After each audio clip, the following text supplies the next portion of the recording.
Hello, my friends. Whether you have chosen Cynthia's design or my design for leg 4, you are going to be doing some German short rows.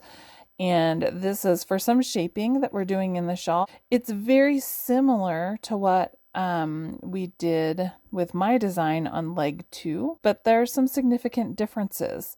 First of all, we're not changing color. Second of all, we are doing it in stockinette rather than the garter stitch like we did before. Here we go. I have worked most of the first half of the rows so far, and I just have a couple more to do. So we're going to knit one and then slip, slip, knit, because that's how we've been rolling on this section here. And now I'm going to knit across to my marker. We're using markers because it makes life easier.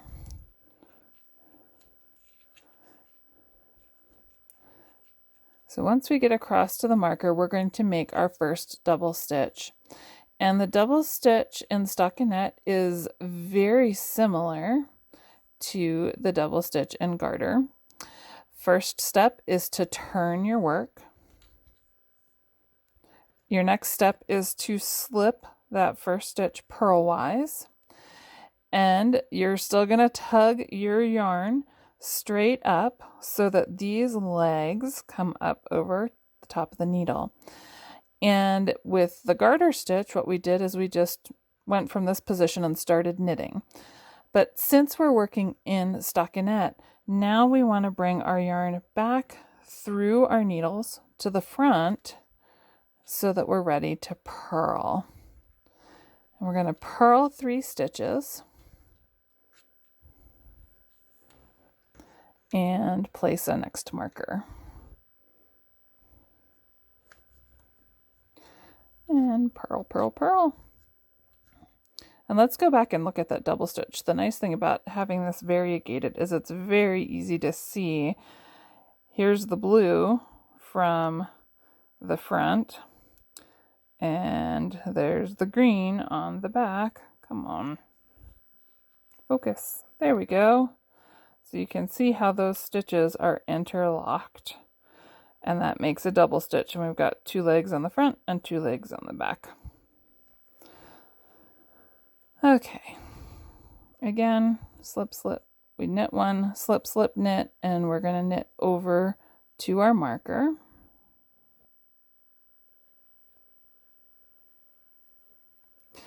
So what do you do if you forget to place a marker? As I have been known to do. You should be able to spot those double stitches pretty easily, and this section is really consistent. There's always a double stitch followed by 3 knits and then the marker, and then you have another double stitch and then 3 individual stitches and the marker. So if you find yourself knitting to a marker and you realize you've gotten to a double stitch, that means you didn't place your marker on the previous row. Back out a little bit to where a marker should have gone. So I've made my turn. I'm going to slip my stitch purlwise, tug the yarn up so that those 2 legs are stretched, and now bring the yarn around in between the needles so that you're ready to purl.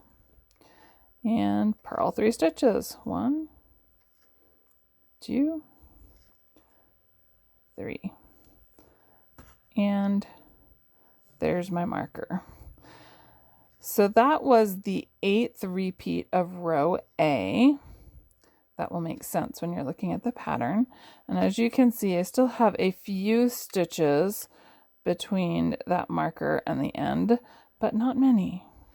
All right, so before we start working back in the other direction and making our rows longer again, I'm going to give you a little tip. I have here a needle and some waste yarn, and I'm going to run a lifeline through my work. when I did the garter short rows and showed you my special trick for picking up dropped double stitches, that worked really well with the garter stitch, but it's more difficult with the stockinette stitch. So this lifeline could be your salvation. So basically, we're going to run a length of yarn down all the live stitches in our work, but do not put your lifeline through the stitch markers. Okay, very important. So I'm just gonna go through here, stitch 1, stitch 2, make sure you get both legs of your double stitch. Okay, and then come out, go around your marker. This is actually going to be easier down on the cable.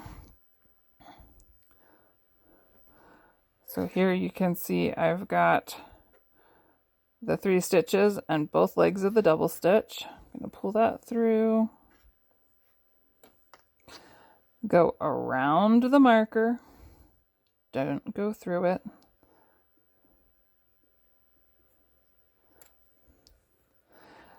So, and then this yarn is just going to sit in your work until you don't need it anymore. Basically, after you have knit through this section, you'll be able to tug the end and pull it out.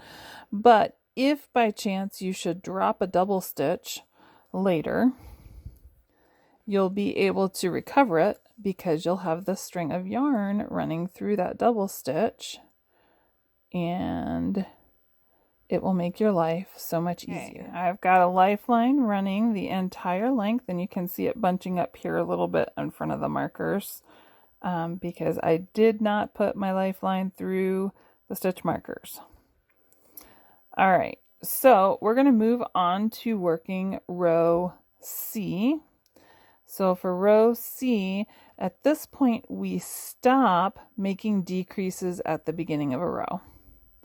So we're going to knit to this first marker, and that includes knitting a double stitch.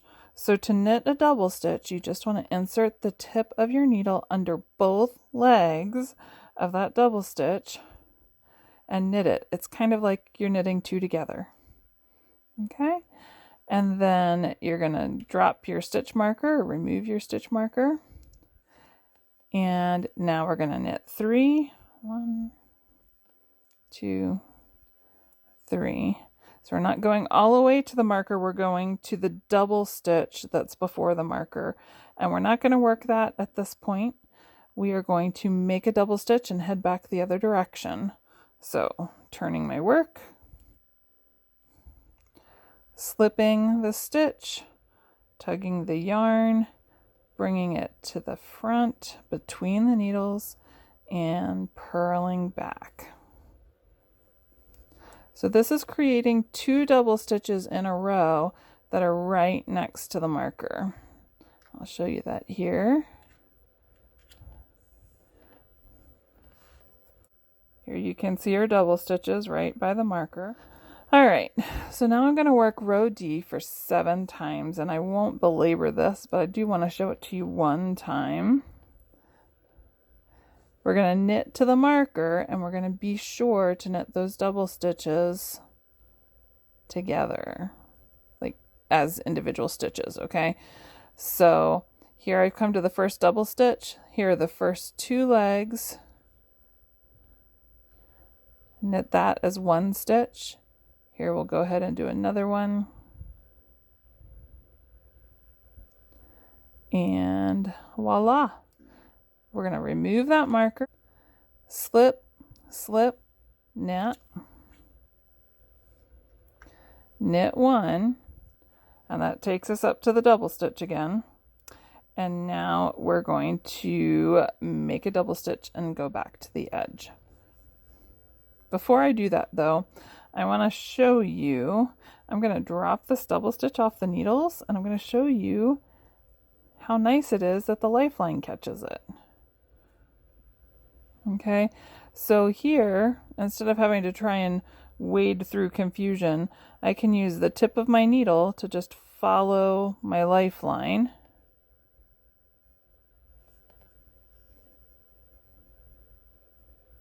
Sometimes it helps to pull the lifeline a little bit. So I'm going to pull it.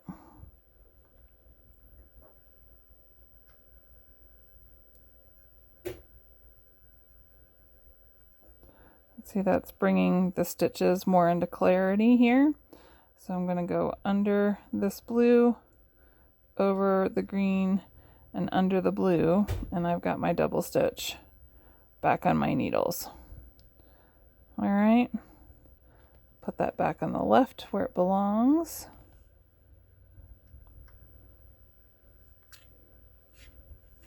I'm going to tug on that lifeline a little bit to get that yarn back down out of the way. But that's the beauty of why we run the lifeline, so that if we drop a double stitch, we can recover it easily. All right, so now I'm going to make a double stitch and head back in the other direction.